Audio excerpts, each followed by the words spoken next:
যারা পাথর দিয়ে মানুষ হত্যা করে তাদের জন্য না, যারা চাঁদাবাজি করে তাদের জন্য না, যারা নতুন স্বৈরাচার তাদের জন্য না। আমরা শান্তি চাই, কিন্তু কেউ যদি অশান্তি সৃষ্টি করতে চায় তাহলে আমরা শহীদ হতে জানি, আমরা রুখে দাঁড়াতে জানি। ওই একটি বৃহৎ দল নতুন করে প্রচারণা করার চেষ্টা করছে না ভোটের পক্ষে।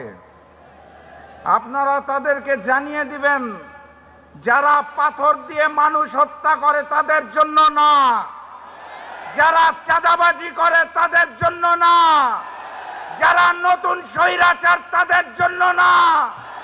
আগামীর বাংলাদেশের জন্য আমরা সবাই হাঁ।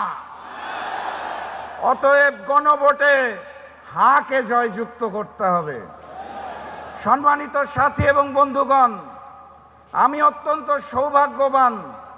একটি আসনে নির্বাচন করার কথা ছিল, ঐক্যের বৃহত্তর স্বার্থে নির্বাচন করছি না। এখন 300 আসনে প্রচারণা করতে পারবো আলহামদুলিল্লাহ। এবং প্রচারণা শুরু করলাম আমিরে জামাত ডাক্তার শফিকুর রহমানের সমাবেশ দিয়ে আলহামদুলিল্লাহ। ঢাকা 15 আসনের জনগণ আমার চেয়েও সৌভাগ্যবান। কারণ কি, বাংলাদেশের 300 আসনের 299টা আসনে জনগণ ভোট দিবে আগামীর এমপি বানানোর জন্য। ঢাকা 15 আসনের জনগণ ভোট দিবে বাংলাদেশের আগামী প্রধানমন্ত্রী নির্বাচন করার জন্য। আপনারা এমপি নির্বাচন করবেন না, আপনারা প্রধানমন্ত্রী নির্বাচন করবেন ইনশাআল্লাহ। কথাবার্তা পরিষ্কার। ডাক্তার শফিকুর রহমান বলে দিয়েছে ঐক্যবদ্ধ বাংলাদেশ। আমরা সেই ঐক্যবদ্ধ বাংলাদেশ, আমরাই বাংলাদেশ।